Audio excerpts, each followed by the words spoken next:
When I grow up, I want to be Sam Valentino. Hot!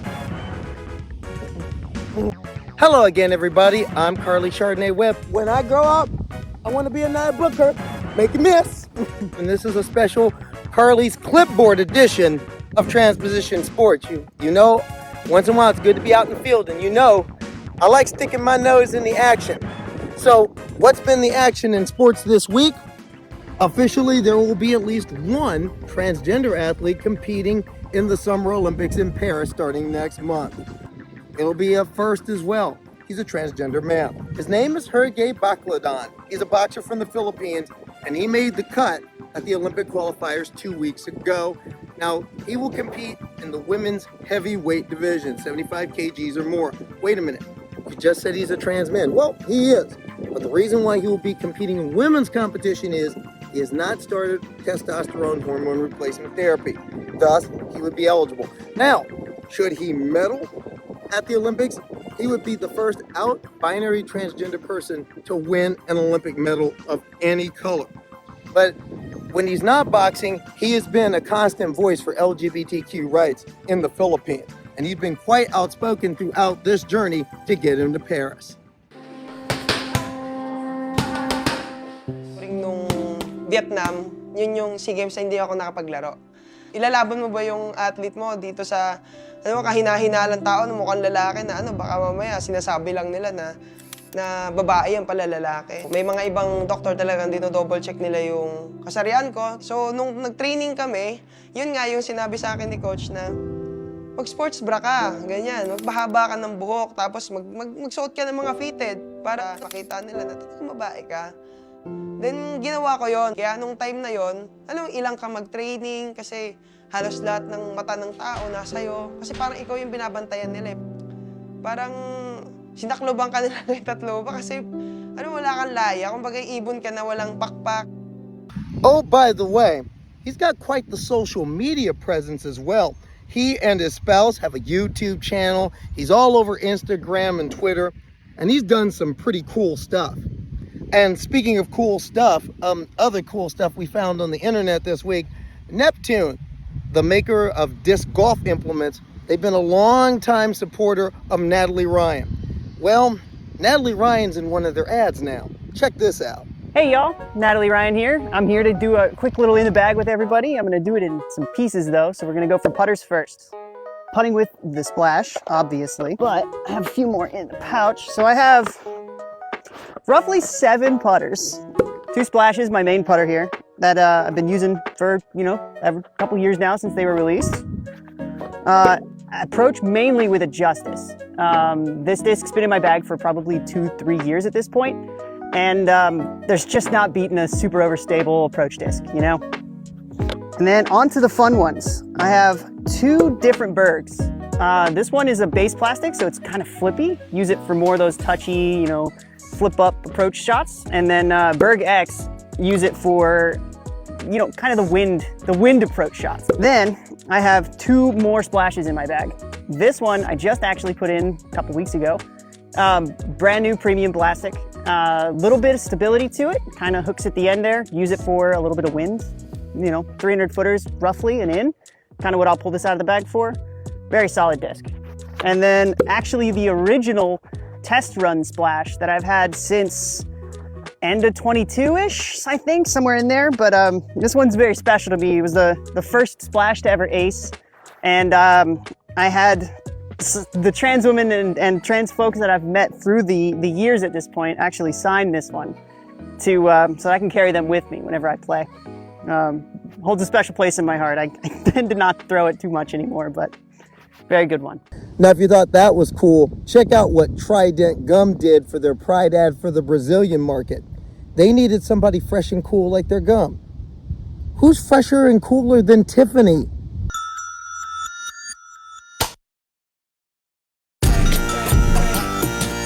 Orgulho de ser T. T de transformadora, T de técnica, time, torcida. T de treinar, tentar e triunfar. T de Tiffany, T de trans. Somos mais que letras, somos orgulho. Qual o seu orgulho? Pride, destrave o orgulho. This is far from the first time that the Brazilian Superliga volleyball star has been in an advert. She pitches a number of products in Brazil and has been a longtime spokesperson for Adidas. Can you believe it? 6 years ago, when she came into the Brazilian Superliga, there was a lot of people who didn't want her to play. Now, she's a fan favorite. The sports world is still buzzing over Sunday's Sky Fever WNBA matchup and Angel Reese's hard foul on Caitlin Clark. Now, granted, Clark's taken kind of a beating in this rookie season across the W, and that's led some to say that beating is because of jealous veterans, or as Clay Travis of Outkick called them, quote, black tattooed lesbians. Oh, yeah. Homophobia and misogynoir. You know that bus is never late. And one person who pointed that out was writer Frankie De La Creta. In Anscape this week, they had a very interesting column on the trope of the queer villain in relation to sports. If you haven't read this column, do so. Seriously, do so. They said things such as, quote, the real Caitlin Clark effect seems to be a bandwagon of new WNBA fans and media members reinforcing some of the most toxic societal ideas about good and bad, right and wrong, hero and villain. They're also reinforcing long-held tropes about what kind of women are deserving of protection. Frankie, you're telling the facts. That's why you need to read the column, because it does tell the facts. Because we've seen this play out in these last few months when it comes to trans people in sport as well. Last month's Oregon State High School track meet. Aiden Gallagher, remember her? They booed a high school kid just because they were fast enough to finish first and second in an event. The similar happened at the Washington State High School Track and Field Championship. This time it was a sophomore named Veronica Garcia. Not only was she booed, she was targeted online mainly by the group better that I like to call the Karens against women's sports. And most recently, there was a parent of the Florida teen, remember last December, who was outed by an anonymous tip to her school board, and that parent spoke out in a disciplinary hearing over her status as her job in the Broward County School District. Jessica Norton, whose daughter was outed by the anonymous tip and thrown off her team and basically had to leave school over it, said, quote, they destroyed her high school career and her lifelong memories. I saw the light in my daughter's eyes gleam with future plans of organizing, attending prom, participating in and leading senior class traditions, speaking at graduation, and going off to college with all the confidence and joy that any student like her would have after a successful and encouraging high school experience. I watched as that life was extinguished. This is exactly what Frankie De La Creta is talking about. Who is worthy of protection? Apparently, a 15-year-old transgender girl who's a high school freshman isn't. Apparently, any high school kid who wants to play a sport who's trans isn't. Certainly that even extends to cisgender women. Because apparently lesbians, whether they have tattoos or not, are not protected from people like Clay Travis. Hashtag just saying. Another case in point in all this is someone I had a chance to talk to recently. Katie Christensen. She's a 42-year-old sales professional, spouse, and mom who lives in Cedar Rapids, Iowa. Now, she's a transgender woman who took up boxing a couple of years ago, and she found she really likes it. She wants to compete at the amateur level in the Masters division. But when she tried to join USA Boxing, the national governing body for the sport, a curious case ensued. Here's her story. I want to compete. What does that look like as a transgender person? So I started looking to see if they have a policy about transgender people, because there's so much controversy in the world today. And so it turned out that they had just published new transgender athlete policy in August of 2022, which I think this is like September when I went looking for it. So it had just been published like the month before. And at the time, it was a little unclear. The language of it had requirements that seemed redundant. Like you had to have surgery, but then you had to have like 4 years of hormone testing. And so in my mind, having had surgery, I thought, well, if you've if you've had the, I don't know, how sensitive you want to be with words here, but gonadectomy, where the source of Like, you can just keep it 100. We're both trans people here. You can keep it 100. all right. So, if you've had the source of the hormones removed, like, you're not going to have a high testosterone level. So like I went to USA Boxing in September of 2022, and I said, could you please explain this policy to me? I'm trying to understand it, because, like, I don't understand why you got to have surgery and you got to have 4 years of hormone testing, because, like, you're not going to be making very much, if any, testosterone if you've had surgery. So it took about 3 weeks for them to respond, and that was kind of weird. But in that time, they revised the document. So actually, if you go look up this policy, it still says August 2022 for the date on it, but it was actually a revision from October 2022. So they came back to me, and they had changed the requirement, because I think originally it was 12 months of your hormones at a certain level, and then they changed it in those 3 weeks to 4 years. Because there was 2 numbers in the document. One was like, you got to have 4 years of hormone testing, but you only have to have 12 months at a certain level. They changed it so it matched. So it was both 48 months.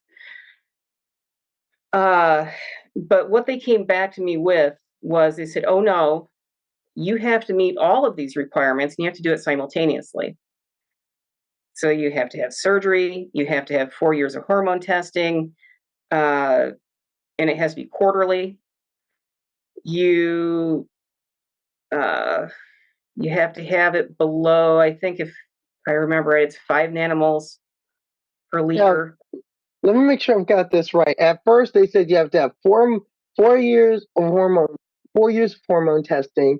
12 months of it has to be at a certain level. Right. That was the first. Okay, that in itself makes no sense. I'll just say that. But then 2 months later to 48 months. Right. So the big thing about this, and this is why things got kind of chaotic later in 2023, was the policy only said, if you don't meet these requirements, you're not eligible to compete in the women's category. So we fast forward to spring of 2023. I've been training for almost a year, and I'm doing pretty good. My coach comes to me and says, hey, have you thought about competing? And I said, yeah, actually, I've kind of been thinking about it. We looked at the policy together, and it said, I'm ineligible to compete against women because I'm not 4 years post-operative. So my coach and I both thought, well, if I'm not eligible to compete against women, let's just find some guys for me to compete against. At 41 years old at that time, I'd be in the masters category. Not that many people in it to begin with, and even fewer women, especially at a higher weight class. And so we thought this is going to be, fairly simple. We'll just go to USA Boxing and say, yeah, I don't meet the policy. Just put me in with some guys. I don't care, as long as you identify me correctly and don't be disrespectful. I don't mind getting in the ring with a guy. I train with guys. I spar with guys. For me, it's not a huge deal. So I applied for membership with USA Boxing. It was in April of 2023. And I thought everything was fine. I uploaded my ID documents, my age verification documents. I had a physical. So I uploaded all the things they had to have. And then we had an officials clinic, because we have a shortage of officials around here. So people like timekeepers and people that work glove tables, referees, judges, things like that. So I applied for an athlete membership and a non-athlete membership. Non-athlete is for officials and, people doing things that aren't competing. So on May 10th, 2 things happened, and this is where things got really wild. My membership was flagged because I hadn't legally changed my name and gender marker yet.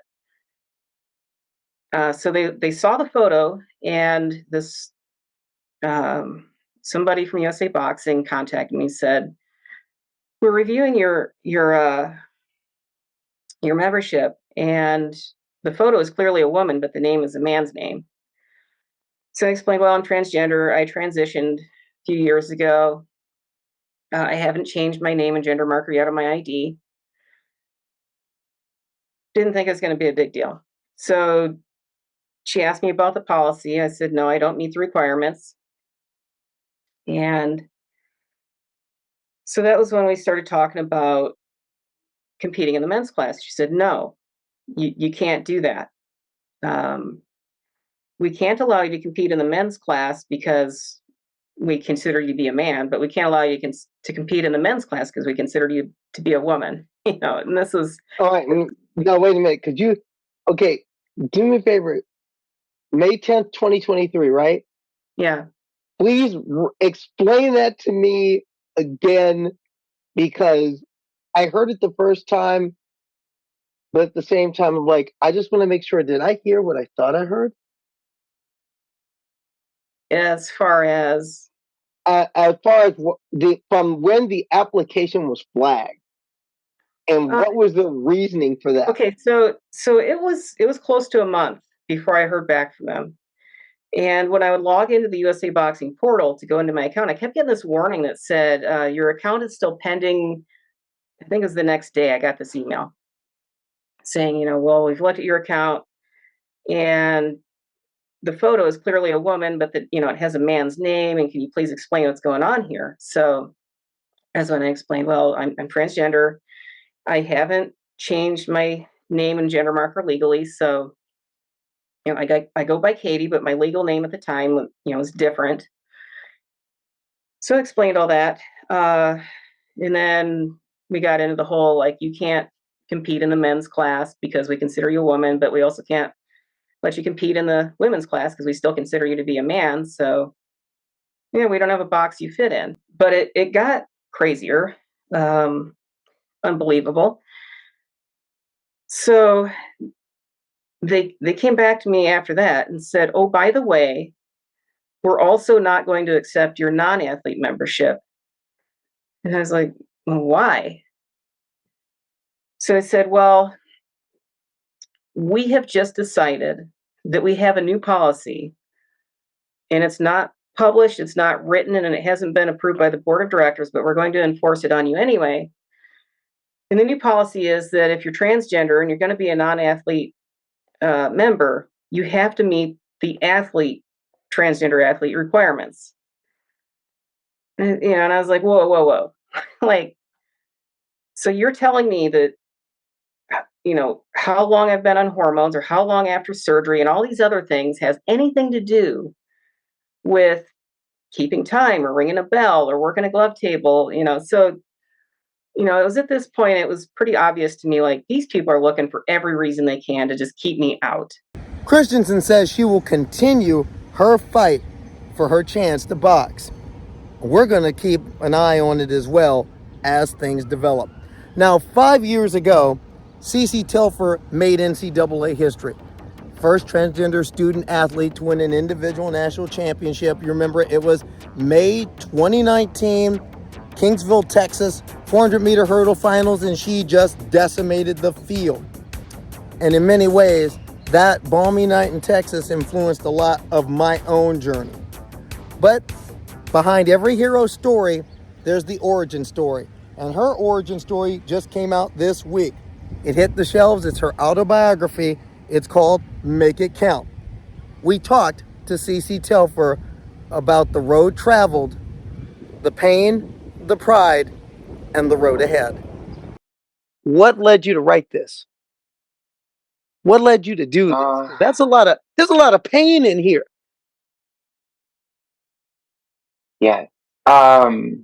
What led me to do this was like what you just said, all the pain that I've had to endure, all the no's that I've gotten, just making sure that I have something substantial, something that marks how hard I've worked, how hard we've worked as people, as Black people, as trans people, to get to where we need to be in life, and the hate and discrimination level of what we have to go through. Now, people go through things but we have an extra layer that other people cannot fathom. You feel me? So I feel like it was so important for me to put this out there and to have this. So, I'm just trying to tell my story, and I'm not trying to tell it over and over again, but I'm just trying to have something that is tangible so people can, like you said, read it over and over again to really fully understand and wrap their head around that there can actually be somebody that is fully born transgender, like a woman in the wrong body, a man in the wrong body. So In it's a very way, important. now, is that the way you see your experience? Absolutely. Absolutely. Because I never once in my book did I say I identified as a boy. I identified as gay, and then I became, no, I was always finding the word and the identity and the thing I really that I saw I was, and that was always my mom or my sister or any female figure in my life. I always saw that, like, that's what I'm gonna end up being. That's who I'm gonna end up being. That is me. The toughest parts for me to read was the childhood story, growing up. First in Jamaica and then coming of age in Canada. Give me a picture of what got you through it. Because at that age, I remember being that age and having these feelings, but having no vocabulary, no idea I could Yes. tell anyone. How'd you get through? How I got through those trials and tribulations at such a young age, those times, my sister. Someone told me as a child to never stop smiling and and be positive because that is going to take me around the world, and that resonated with me my whole entire childhood and my whole life because I was always bullied, I was always scrutinized for being happy, for always smiling. My own mother looked at me and told me that if I keep smiling and I keep being this happy person, people are going to take advantage of me and people are going to use me, and I'm weak because of it. So, and then on the other hand, you have somebody tell me to keep doing this because it's going to take me through a lot of doors, a lot of places, and around the world. And it really did. So, the fact that that was like really something that resonated in me, just keep being you, was what the person was really saying, and stay true to your heart and who you are fiercely. That's really what brought me through. That was really my shield when I was going to school in Jamaica, and it was such a hetero, strict society. Just always being positive and always smiling and empowering myself and others. Literally was my protection. Like any other kid, like even some bullies found it hard to bully me because they're like, "Damn, like this kid is actually a good kid." Like, this kid is nice. This kid is always smiling, positive. They didn't really do anything besides how they're identifying. And, like it's crazy. Like I see all of that. I see like people who really wanted to hurt me. They couldn't really fully hurt me because they were like, you're innocent. You know what I mean? Like that really was my protection, honestly. Just trying to like keep smiling and keep just being true to what I feel on the inside, and not what people wanted me to be, what my mother wanted to be, what anybody else wanted me to be. I was being what they wanted me to be as a shield for my protection, basically. But underneath that shield was that positivity, that smile, that resignation of keep smiling and keep being positive because that's going to bring you around the world, but also protect that peace. And that's exactly what I was doing. When did it get hard to protect that peace? Oh my God, it got hard in high school. It got hard in high school when I, that's a really good question. I think it got hard in high school, and I had to really rely on sports. And that's where cheerleading, gymnastics, and track and all of that was like, all right, I need something more tangible. I need something that I can actively hold on to beside this inner innate feeling. So that's where sports came into play. One thing in the book that struck me, because, well, everything struck me in one way or another.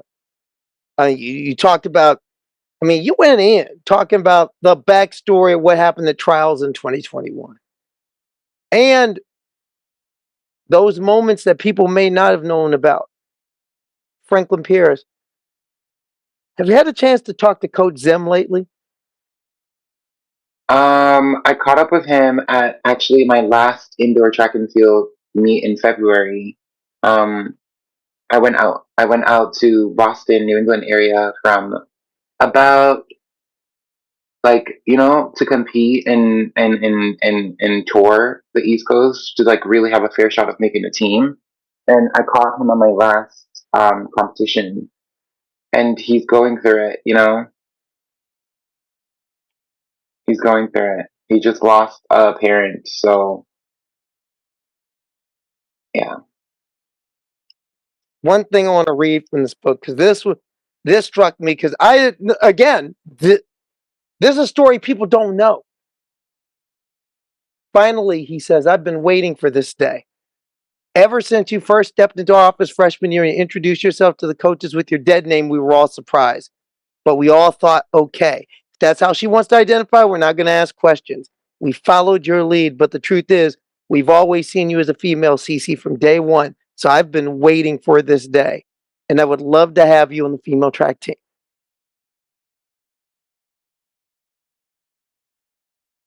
How stunned were you to hear that from, of all people, a coach?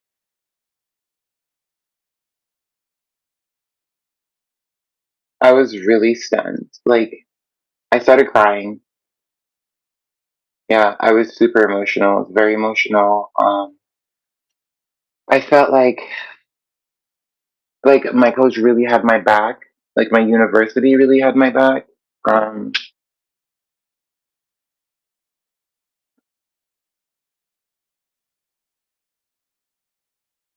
exactly how the love that I've been looking for from my mother and the words that I really wanted her to say, the coach said it to me and stuff like that. So I was just like, and in that moment, I felt like I had to give everything to that team, everything to that my university, and everything to coach them. I'm like, I really got to make you proud, and I did.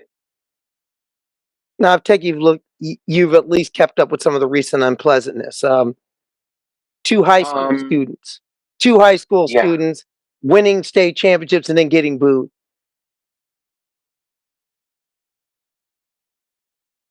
When you hear that, I mean, gut reaction to it. yeah, sickening. Like it gives me honestly anxiety for them because booing and the crowd reacting how they are acting is not safe for any child, any kids, mentally and physically. We're adults. We need to do better because if it wasn't them, put your child in that situation. They're also kids. That's what they are. They are children. They're kids and they deserve to play sports. They deserve the life saving aspect that sports apply to kids like us that need sports more than anything else. And they deserve to be playing and running and training and competing with their friends and with other athletes that love and embrace them. You know what I mean? Like that's what it is. And them playing and competing and training together as kids is very healthy and very um it's needed for the developmental process of the brain. And talking about the young people and Yes, talking about these young athletes who got booed, I'm sure that brings back flashbacks for you. Especially absolutely. when you went to indoor and outdoor nationals in 2019 Mhm. and they had to sit Mhm. you down and say, this is the Yup. way it's got to work to keep you safe. Yup. They And had to. even I was now on you the got to deal with line that. for my indoor national championship, my first one. I was on the line, and they had to stop the race because a parent said something out in the audience before the gun went off, and I was right next to the stand that had no railing, that had no boundaries or anything. That parents could have done just. They had to stop the race and tell the girls to stand up, and then they had to address. They had to adjust. They had to address that parent in front of us and then tell us to get back into the starting blocks and then go run the race or go execute the race. You kidding me? Are you kidding me? My life was threatened 5 seconds ago, and you want me to finish this race? Of course, I'm not gonna win. Of course, I'm gonna. What? I still came fifth place, though. Yeah. Okay. Let me see any other cis heterosexual athlete. Ask them what are they thinking about on race day. If they're thinking about their lives being taken, if they're thinking about their safety, if they're thinking about their basic human rights being violated, please ask them what they're thinking about. Ask Cedar McLaughlin what she is thinking about on her race day. Please let me know. Thank you. Say it louder for the people in the back. That's all I'm saying. Like, you're banning me for your preconceived predisposition and ideas of what your fears are, not who I am. I am living this life. I didn't buy this life. Do not ask Caitlyn Jenner, Kristen Jenner, or the Jenners about anything regarding transgender athletes or transgender people. We are actively living this life. We have to go through the things that we have to go through to live. We don't have money to buy it. So please, when you're coming to us with the anti-trans rhetoric and you're banning us and you're looking for committees, have bodies that look like us. Have people that go through our experiences, that experience things like us. Have athletes that go through our experiences and have athletes that actively are going through it like us. Have bodies that look like us on those committees, in those spaces, because they're the ones that can really truly speak on and talk to the experiences that we go through. What's life for you like now? Um, it's a battle because trying to come out of this dark hole, dark place, and trying to be active and whole again. Because we're still in season for track. I'm still trying to show up and represent and compete. Always a track athlete. I'm always going to try until I get to the Olympics. Let's not get that twisted at all. But still coming out of this dark place of everybody around me that is cis and conforming is preparing for the Olympics as their right, and I'm the only person not having that right to prepare for the Olympic trials to a fair chance of making the team. Um, it's really hard to see all of that happening right now. It's really hard to see all the other athletes coming to LA and you know, in and out of my like seeing them in and out of the gym and like knowing who they are and stuff like that. And it's really hard to be even in public, but the publishing of my book is really helping me to keep that distraction, keep the mindset and the goal of what it always was. And, can't stop, won't stop, got to keep going because I deserve to be competing right now. I deserve to be preparing for the Olympic trials like every other person, every other athlete that's worked their whole life that has made it to the top 30, 35 person in the country to represent the country. I am within that. So I deserve to be preparing for that. And it breaks my heart every single day that I wake up and I'm not waking up to go to practice. I'm not waking up to prepare for a track meet. I'm not waking up to show the world that I exist and I'm not going to stop existing. Now, with that in mind, what's the status of that fight? For example, are there any plans to take on World Athletics? What's the next move in regards to that? To be honest, World Athletics and Team USA right now, they're family. Families have fight and disagreements. And right now, I just really have to focus on the positive because if I focus on the negatives, my voice is not going to be heard. They're going to use that political rhetoric and anti trans war even more. So I have to hope and believe that my parent federations, USATF and World Athletics, is going to come to the realization that their ban was a mistake and their discrimination and outlaw of just non-inclusive and embracing space is hurtful to people. And I hope that they're going to change their mind, and I hope that they're going to see that this was a mistake and that it was wrong, and take accountability for their actions and do better moving forward. How important was CeCé Telfer's example for me? Well, the same week that she had her triumph in Texas was the same week that my name change became official. And later that week, I was playing in a softball tournament, out there representing myself on the ball field, my truest, authentic, best self on the ball field. Since then, that has led to a lot of runs, a lot of workouts, a lot of races, a lot of rides. And a couple years ago, it led me back to a field that this Nebraska girl loves, a football field. And it led to the end of my second season this past weekend. Connecticut Ambush, Harrisburg Havoc, Pride Night at the Vet. And look who's carrying the flag out. Yeah, she I. Second quarter, no score. Havoc threatening, throws down the middle. Oh, don't do that. Katia Bagwell's there. Interception for the Ambush. No points on a promising drive. It's scoreless at half. But in the third quarter, the Ambush offense got on track. Sam Valentino, bang, 20 yards. Sarah Monalzi at the receiving end of that, her first touchdown catch of the year, 7-0 Ambush. Then the next drive. Tanaja Boskin, now number 22 is a tank. She's a little tank. She's been pushing piles all season. She's done everything but put the ball in the end zone. Well, that ended right here. 5-yard touchdown drive. That put the score up to 13-0. Then late third quarter, Havoc needing to get something going. They throw down the middle again. Didn't you learn the last time? This time, Sherelle Allen getting the pick. And that started an Ambush drive that extended to the fourth quarter, but it bogged down at the Havoc 26. It's 4th and 10. We don't want 3, we want 6.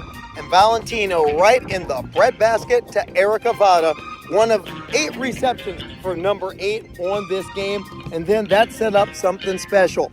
It set up Jessica Flirty-Lasson. Now, she's a 12-year veteran. She's the Ambush starting center this year. She's never scored a touchdown in her women's football life. That changed on this Pride Night. Ran it in from 2 yards out, and then check out the celebration. I'm not sure what you called that. Do you call that like the excited girl at the slumber party? I don't know what it is, but it was great to see her score. Her entire career changing on Pride Night. 20-0. There was a safety added on later to make it the final score. Ambush 22, Havoc 0 to end the season at 4-2, and a lot to build for 2025. 4 wins, 2 losses. For a first-year team in knee pants, brand new ownership, new coaches, players from 3 different teams learning each other, not bad at all. And I was proud to be a part of it. I was proud of the solidarity and the sisterhood that this team built in a short amount of time. And there's a lot to look forward to in 2025. But I'm also proud of Saturday night for another reason. Because a legend among our people came to my game just because I asked. MMA legend Fallon Fox was in the house Saturday night and came to see me and my team play. I'm glad to say we didn't disappoint. In many ways, it was fitting that Fallon was there on that night. Because at that same time, in a number of ball fields across the country where women's football games are played, there are transgender people dotting those rosters. A group of my friends, 3 of them as a matter of fact, played a different game up in Columbus, Ohio at the same time that I was going after the Havoc. And next week, you're going to I talked to them in a round table of trans women who hit the gridiron to talk about our stories and how we feel being out there. You'll want to check that out. But in many ways, we are because first, Fallon Fox was and Fallon Fox still is a legend and a fighter that Outsports Zig Ziglar called the bravest athlete in all of sports. You know, you can make a pretty compelling case for that statement. I had a chance to talk to Fallon after the game, and Fallon noted the level of acceptance in football is something that was a pleasant surprise for her. Wow, it was really amazing to watch you get out there and actually just it just felt like you're out there taking the torch from me, you know what I'm saying, in a way. Alana took that in MMA and now you're taking it in football. It's just that continuous, thing for trans athletes, so yeah. So, how does it feel for you to not have so many progeny out there? Because in many ways, whether people, even if they don't acknowledge it to your face, they know. They know they know that because Fallon Fox did, the door was open. What does that feel like for you, knowing that, hey, those that came after you, they still are doing it, even in these difficult times that we're in right now? Yeah, I mean, things are tough right now, you know. I don't even know how many more years we're going to be able to do this, to be honest. You know, hopefully this continues, but it feels really good to see, like, so many transgender athletes, especially like you right now. Like, you know what I'm saying? Thank you, Fallon, and thank you, Ambush. And in 2025, I'll be back.